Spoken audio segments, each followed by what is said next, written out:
자, 제작에 들어가기 전에 간단하게 이제 벨리보드가 어떤 것이다 라고 제가 설명을 드릴 건데, 이 벨리보드는 다른 말로 파이포라고도 부릅니다. 기원을 정확하지는 않지만은 일반적으로 이제 고대 폴리네시안이랑 하와이 쪽에서 시작된 서핑의 하나의 일종으로 여겨지고 있고요. 그리고 보통 일반적으로 보시는 서핑보드에 비해서 길이가 좀 많이 짧아요. 그리고 타는 방식도 좀 틀린 편이고요. 그리고 대부분 만들 때 이제 전통적으로 나무를 많이 사용을 했지만은 요즘에는 이제 조금 현대화된 여러 가지 이제 우레탄이라든지 에폭시 뭐 다양한 소재를 사용해서 만들고는 있습니다. 근데 저는 이제 나무로 만드는 게 좋아서 계속 나무로 만들고 있고, 보통 일반적인 서핑보드가 이제 여러 가지 화려한 기술들, 퍼포먼스 위주의 어떤 그런 것들로 보여지지만은 이 벨리보드 같은 경우에는 좀 그런 화려한 기술들보다는 수심이 얕은 곳에서 해안으로 밀려 들어오는 파도를 이용해서 이제 그 파도면을 미끄러지는, 어떻게 보면 되게 서핑의 원초적인 그런 재미에 초점을 맞춘 보드라고 생각을 하시면 됩니다.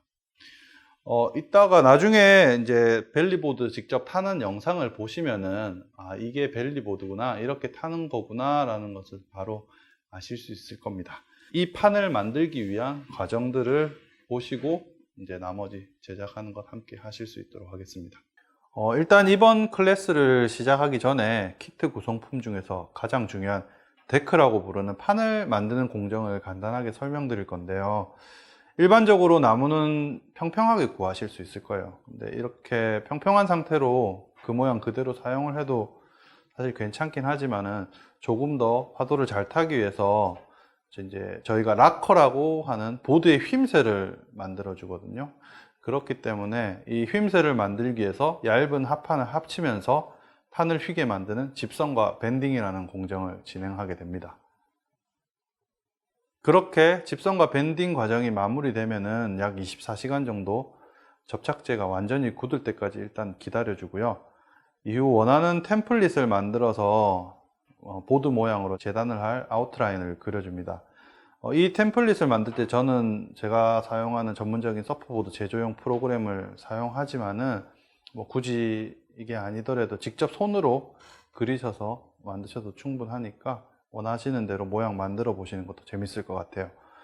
이렇게 아웃라인이 그려진 판을 아웃라인을 따라서 가재단을 해주시면 되고요. 이때 가재단 하실 때 주의하셔야 될 게, 가재단을 할 때 너무 선에 가깝게 자르시면 안 돼요. 선을 좀 남겨서 하시고 조금 더 디테일하게 다듬을 수 있게 하는데, 이때 다듬을 때는 테이블 샌딩 머신, 대패, 그리고 뭐 또 사포 등을 이용해서 최대한 깔끔하게 다듬어 줍니다. 이렇게 기본적으로 판이 완성되면은 보드의 옆면인 레일이라고 부르는 부분을 둥글게 굴려주거든요. 굴려준다고 저희는 표현하는데, 둥글게 다듬어 준다고 생각을 하시면 돼요. 이렇게 둥글게 굴리는 이유는 보드가 움직일 때 물의 흐름을 좀 더 가볍고 자유롭게 만들기 위한 거니까 꼭 만들어 주시는 게 좋아요.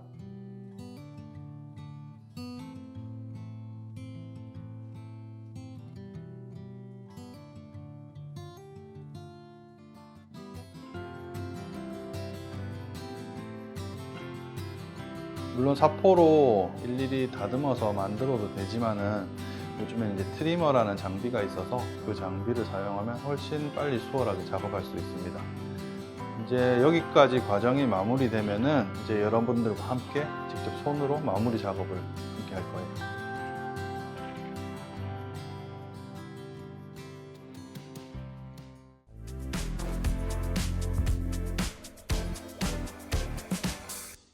자, 이제 여러분들과 함께 마무리 작업을 시작해 볼 건데요. 제가 준비해 드린 이 키트가 거의 뭐 마무리가 다 돼 있긴 하지만요, 아직 만져보시면 이제 거칠거칠한 부분도 많고, 살펴보시면 이제 조금씩 손봐야 될 부분들이 보이실 거예요. 그래서 그런 부분들을 이제 준비된 사포를 이용을 해서 전체적으로 외형을 다듬어 줄 거고요. 그렇게 이제 사포 작업이 어느 정도 끝나면은 보드의 이제 방수랑 내구성을 높여주기 위해서 이제 오일을 사용해서 마감 작업을 반복적으로 진행을 할 겁니다. 그렇게 한 2, 3회 정도 진행을 하면은 전체적으로 작업이 마무리가 됩니다. 근데 이 사포 작업을 진행을 하실 때 이 사포 작업을 하면은 먼지가 생각보다 많이 날리거든요. 그래서 가급적이면은 환기가 좀 잘 되는 곳이나 아니면은 야외에서 하시는 게 좋고요. 집에서 만약에 베란다 같은 곳에서 작업을 하신다 이러시면은 어머니한테 등짝 스매싱 맞으실 각오하시고 청소 깨끗하게 해주시는 게 좋으실 것 같아요. 그리고 이제 그 사포를 하면은 이제 먼지가 많이 날리니까 호흡기 위해서 마스크 가급적이면 착용해 주시면 좋을 것 같아요. 자, 이제 사포질을 시작할 건데요. 사포질을 시작하기 전에 일단은 전체적으로 준비된 보드를 한 번씩 이렇게 살펴보세요. 살펴보시면은 뭐 조금 모난 곳은 없는지 아니면 내가 좀 더 집중적으로 손질을 해야 될 곳이 어딘지를 먼저 체크를 하시고요. 그리고 전체적으로 이렇게 만져보시고 촉감은 어떤지, 좀 거친 부분이 어딘지 이런 거를 미리 알고 작업을 들어가시면 좋으실 것 같으세요. 자, 처음에는 준비된 사포 중에서 요거 60번이라고 표기된 사포를 사용을 할 건데요. 60번 사포는 되게 입자가 굵고 거칠어요. 그래서 전체적으로 좀 아웃라인을 다듬어 줄 때 사용을 합니다. 그래서 여기 키트에 보시면은 제가 만들 때 표시해 놓던 가운데 센터 라인 이런 것도 지워 주시고, 이거 같은 경우는 이쪽이랑 이쪽에 조금 울퉁불퉁한 면이 많거든요. 이런 거를 전체적으로 다듬어 줄 거예요. 그리고 작업하시기 전에 아까 말씀드린 것처럼 이런 마스크, 이거는 제가 뭐 주로 가볍게 작업할 때 쓰는 목공용 마스크인데 동네 철물점 같은 데서 뭐 500원, 1000원 정도면 쉽게 구입하실 수 있고, 이런 거 말고도 요즘에 그냥 일반적인 마스크 많이들 갖고 계시니까 그런 거를 사용하셔도 큰 문제는 없습니다.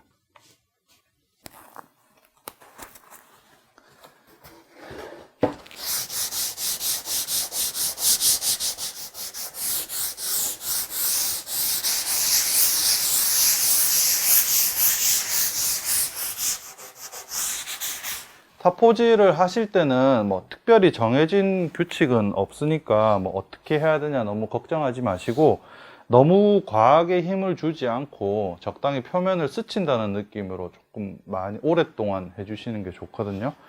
그래서 계속 지속적으로 내가 원하는 느낌이 나올 때까지 계속 해주시면 돼요.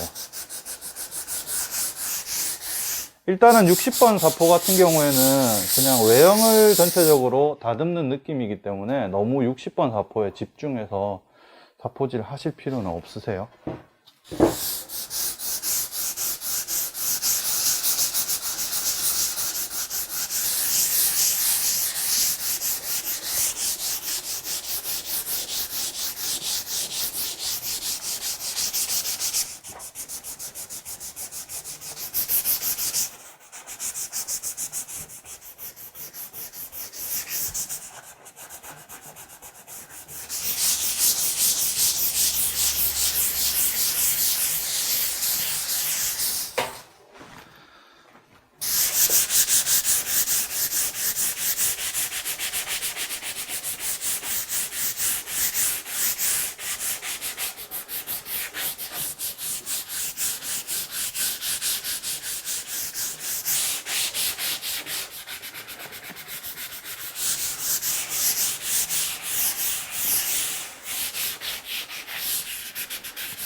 자, 이쪽 옆면을 다듬을 때는 너무 막 힘줘서 하시면 전체적인 모양이 무너질 수 있으니까 저같이 이렇게 장비가 있으시면 편하시겠지만 가급적이면 이렇게 좀 세우셔가지고 하시는 게 작업하시기는 좋으세요. 그래서 사포를 양손으로 이렇게 잡고 너무 이렇게 세게 누르지는 마시고요. 가볍게 얹으신 상태에서 이런 식으로 사포질을 해주시면 됩니다.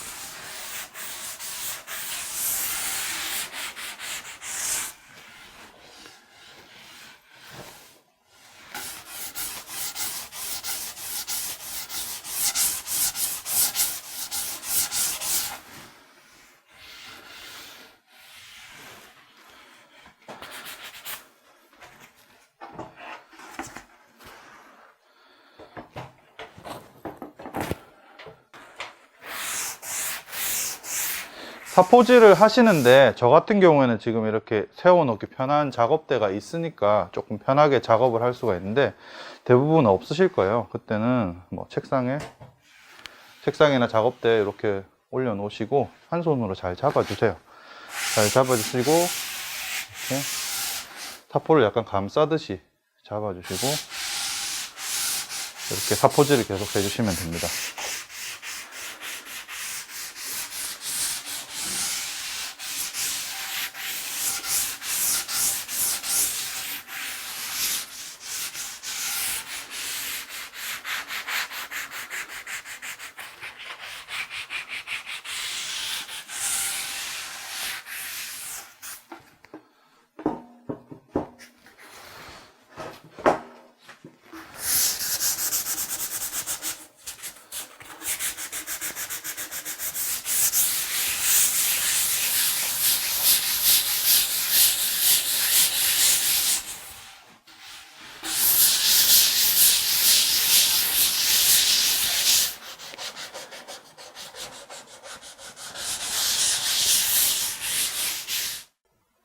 자, 이제 60번 사포까지 사포질이 끝났습니다. 그래서 전체적으로 제가 원하는 대로 모양을 이제 어느 정도 갖췄고요.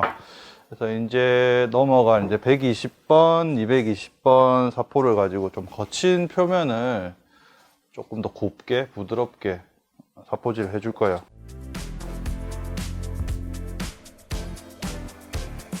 그래서 이제 넘어갈 이제 120번, 220번 사포를 가지고 좀 거친 표면을 조금 더 곱게, 부드럽게 사포질을 해줄 거예요. 근데 사포질을 하실 때 만약에 이제 뭐 피부가 좀 많이 민감하시다든지 아니면 뭐 알러지가 있다든지 뭐 이런 분들은 뭐 장갑을 끼시는 게 좋지만은, 어쨌든 저희가 작업을 하는 동안에 이 나무를 계속 만지면서 촉감이 어떤지, 지금 상태가 어떤지를 체크해야 되기 때문에 장갑을 안 끼고 하시는 것을 권장을 드립니다. 120번 사포로 한 번 더 사포질을 진행하겠습니다.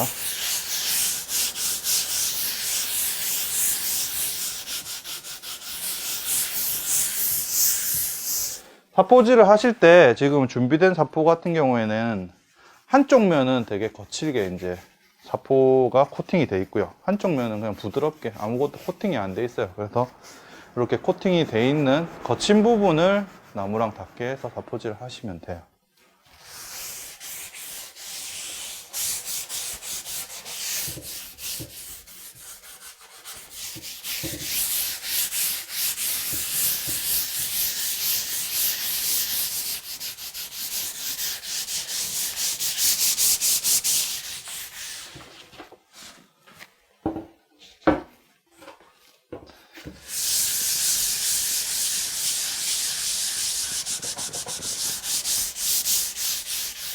이제 120번 사포를 사용하는 순간부터는 전체적으로 힘을 많이 빼시고 작업하시는 게 중요하세요. 외형을 안 무너뜨리는 게 더 중요하기 때문에 우리가 표면을 이렇게 만졌을 때 거스러미 같은 거 좀 거친 게 느껴지는 부분이 있을 거거든요. 그런 거만 없앤다는 생각으로 이제 사포질을 하셔야지, 이 120번 사포부터 뭔가를 이제 하겠다, 뭔가 모양을 바꿔보겠다 이러면 너무 힘들어요. 그래서 60번 사포 정도에서 그 작업은 마무리를 하시고, 요거는 표면 정리, 이 이후부터는 표면 정리만 한다고 생각을 하시고 작업을 하시는 게 좋으실 것 같아요.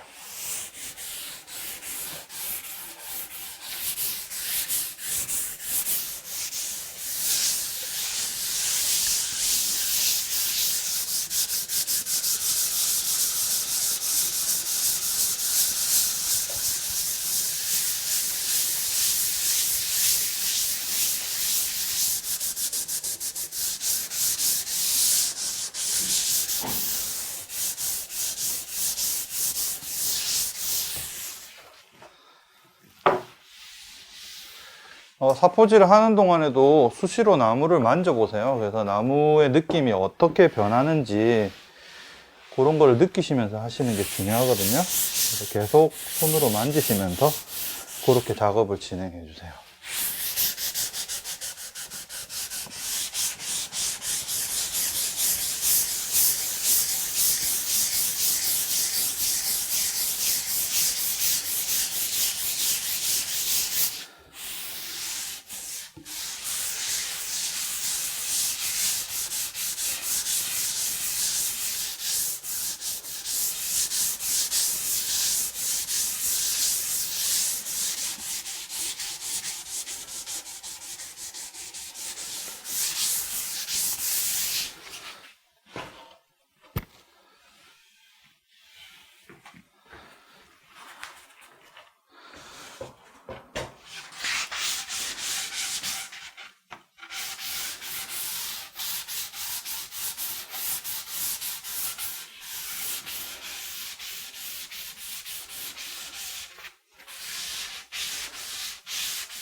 자, 제가 키트를 준비하면서 기계로 트리머라는 장비를 이용해서 거의 대부분 면을 다듬어 놨기 때문에 그렇게 많이 사포질을 안 하셔도 되기는 해요. 자, 지금 제 느낌에는 120번 사포는 이제 된 것 같고, 이제 220번 사포로 넘어가도록 하겠습니다. 지금도 이미 보드는 엄청 부드럽게 변했거든요. 근데 이제 조금 더 부드럽게 만들기 위해서, 아무래도 사람 피부가 닿고 몸이 닿을 수 있는 부분들이기 때문에 좀 전체적으로 부드럽게 계속 만져주시는 게 좋아요.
(120번) 사포질 이후에는 거의 표면이 다 정리가 되어 있는 상태이기 때문에 사실 220번부터는 그렇게 많이 안 하셔도 돼요.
자, 이제 제 느낌에 사포질은 거의 마무리가 된 것 같은데, 아마 다들 궁금해 하실 거예요. 사포질을 어느 정도까지 하면 되느냐라고 궁금해 하실 건데, 사실 사포질에 뭐 언제까지 해야 된다는 정답은 없어요. 그리고 우리가 그거를 뭐 어떤 룰 같은 거로 만들어 놓은 게 사실은 없거든요. 근데 이제 사용하는 목적에 따라서, 특히 이런 보드나 피부에 직접 닿는 물건들은 아무래도 촉감이 중요하고 뭔가 거스러미 같은 게 올라와서 피부를 뭐 찌른다든지 이러면 안 좋기 때문에 그런 게 없을 정도로, 그리고 내가 만졌을 때 아, 이 정도면 되게 부드럽구나, 사용해도 큰 문제가 없겠구나, 그런 느낌이 들 정도까지 그렇게 작업을 하시면 됩니다. 결국에는 이제 사포질은 자기 만족에 따라서 완성도가 틀려지는 거거든요.